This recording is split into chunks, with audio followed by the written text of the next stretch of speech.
The North London derby between Tottenham Hotspur and Arsenal. Arsenal going into that game, they lost a couple of players, that couldn't fit in. But Mikel Arteta, being a tactician, had to find a way to fit in, to make the midfield the way he wanted. Leandro Trossard, Thomas Partey, and Jorginho had to occupy that midfield. At some points, they felt the absence of Martin Odegaard, but along the line, they found a way to defeat Ange Postecoglou side. Costi of the goal coming from Gabriel, making it the 15th goal he scored as an Arsenal player. Kanute, of course, I'll start with you. Arsenal, they didn't have a vintage performance against Tottenham Hotspur away from home in the North London derby, but they found a way to win the game. Yeah, I think yes, it wasn't probably the performance. Maybe the past two matches, two away games at the White Hart Lane. They were kind of off. I wouldn't say off. I would say Tottenham, definitely, you know how Tottenham play. This is a derby. It's a fierce derby.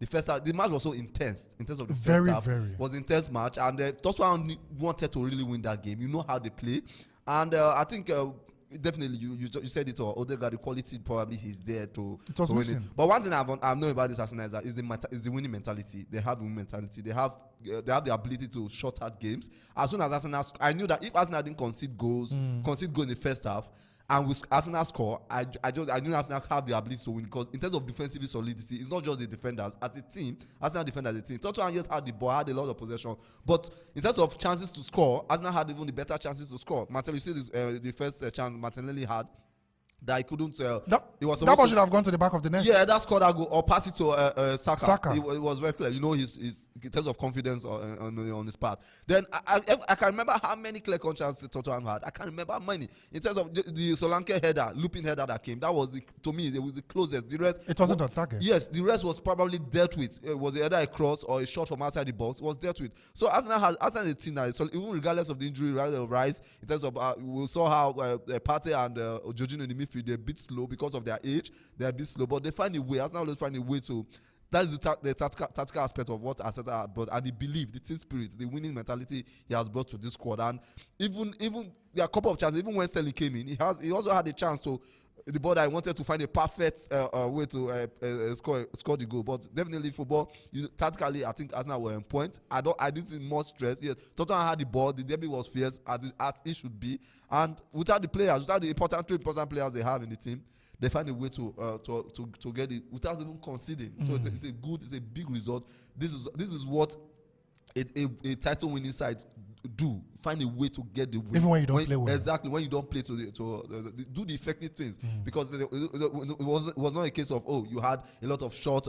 No, they control the ball from outside the box, but in the box they didn't have the chance to hurt Arsenal. Sonny Baba, Arsenal, of course, they have won 3 consecutive away league games against Tottenham Hotspur for the very first time ever in the English Premier League. Definitely have to give accolades to Mikel Arteta. Yeah, Mikel Arteta for the very first time. It's like he's dominating the North London derby anytime it happens. He's doing it. A big congratulations to him for being able to do that. Going into that game, I never gave Arsenal a chance. Let me be sincere about that. I never gave them a chance, but Arsenal proved me wrong. That was exactly what they did against Tottenham Hotspur. Whenever you see a derby game, it's always something that's so tensed. That match was very, very tense. Most especially in the first half, exactly. We saw the fight that was coming. When Saka had the tackle on, I'm trying to remember the Tottenham Hotspur player now. When he had the tackle and all the players, I don't know why this is familiar with all players. Immediately, maybe a wrong tackle, like they will kind of rush the other player. It was a tackle from Timber. Yes, on Timber. Yes. So they were having this fracas. So derby matches are always like that. But kudos to Arteta for outsmarting Ange Postecoglou and everything he did in that game. Tottenham tried so hard. Can't say it all. They tried so hard to be able to maybe get a win before the goal came in. Even when the goal came in, they tried to press Arsenal to see if they could get the equalizer, but they were not able. Arsenal defenders were okay. I think everything is just perfect with Arsenal. Yeah, everything is perfect with them.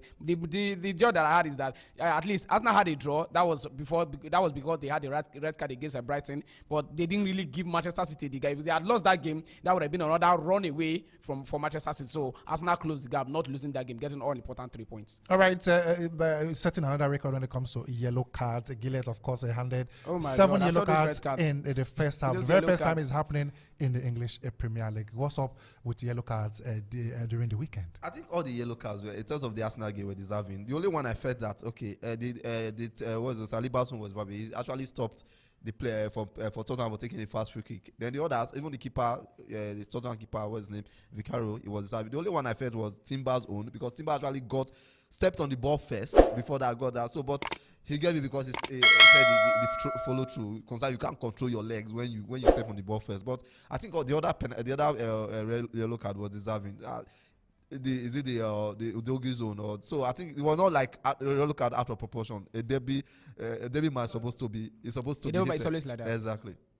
A very big congratulations to Arsenal Football Club getting the maximum tempo. Like I said, it's looking like Mikel Arteta is beginning to dominate the North London derby. Anytime it happens, it's looking like he will be the one to take charge of it. Gabriel, and a signing that Manchester United were interested in at some point, but finally went to Arsenal. 15 goals as an Arsenal player. Of course, since he joined, he's been the highest defender to score the highest number of goals ahead of Lewis Dunk. 15 goals for Gabriel as a defender since he joined Arsenal. What a defender he is, can you say? Yeah, I think. And what a defensive partnership alongside Saliba. Exactly. There are two different kind of defenders that cement each other, that complement each other. Compliments. Exactly. And two different characters. And one thing he does now, he's become one of the leaders. I remember when he started the first game, I think he got a goal in his debut. He's got a goal against Fulham. I remember that game, and he has become a leader in that character. He's fierce. He has that fierceness. He's kind of one. Like I said, he complements Saliba. Saliba is cool-headed, and I think Arteta has created some monsters. Arsenal used to be a team that is bullied previously, but now you cannot. Arsenal has the team now. Even you can Saka. Saka wants to. He's fierce. He wants to put in tackle. He wants to. So I think he has actually done well. And scoring goals, and you know what Arsenal do better in terms of set pieces. Arsenal are good in set pieces. Well, I think I have the highest header goal, corner goals, or header corner goals. When it comes to set pieces. When it comes to set pieces. And it's part of football. You have to find a way to get a win. It doesn't matter how the ball went. Exactly. You have to find a way to get his corner is part of the game. So I think his power is that is one of his strengths in terms of that the ability to. And in terms of defensively, he's ready for the battle. He's ready to battle any. We saw the last game against Man City. There was a shove at the back of Romero. Yeah, I think that wasn't a free kick. Remember, if you say that was a free kick, then the match against Newcastle last season where he was shoved, a more severe shove, that would have they said that wasn't a penalty. So I don't understand why Romero didn't even actually complain. Exactly, because that was just a small shove. And I kudos to Romero. If it was some players, probably they would have fed down, made the most out of it. Exactly. But so I'll give Romero kudos on that. That's a defender. That's a proper defender. Romero is one of the finest defenders also in the Premier League. So he did well because that was a little shove. Romero should be strong as a defender. That shove shouldn't pull you down or make you off balance. So I think even some pundits are trying to say, oh, it was a free kick, but to me, I don't think they should give that as a free kick. If you give that as a free kick, then everything that happens in the box will be a free kick, because when they want to play set pieces, a lot of things goes on in the box. No doubt. Exactly. So if you give that a free kick, then you give a lot of free kick during set piece in the box. All right, a very big congratulations to Arsenal Football Club. Mikel Arteta always finding a way to get a win at the North London derby. Ange Postecoglou made a statement that his second season he always wins a trophy. Something about always seen that happening. Anything. He said his second season he's always winning a trophy. It is in the Premier League. No, it's a trophy. Yes. So it can be Carabao Cup. It's playing in the Carabao Cup. So we are the FA Cup is Europa there. League is there. Europa League is there. The Premier League is also there. Even clubs like Everton are not giving up. They are not giving up. So don't be sarcastic. Clubs like Everton are not giving up. Clubs like Chelsea are not giving up. So why will Ange Postecoglou give up on something like that? So we definitely do that. He can win something. Yeah, I believe he can. He's added a quality striker in Dominic Solanke. Although he's finding it difficult. It happens. It happens with the most of the best strikers whenever they make a move from one club to another. Some of them when they move from one league to another. This is the second game. He didn't play. He played the first game against. The transfer window ended when the season was already on. Yes, he played the first game against Leicester City. He got injured. So I think he will score. So Solanke is a good striker. He's a good striker.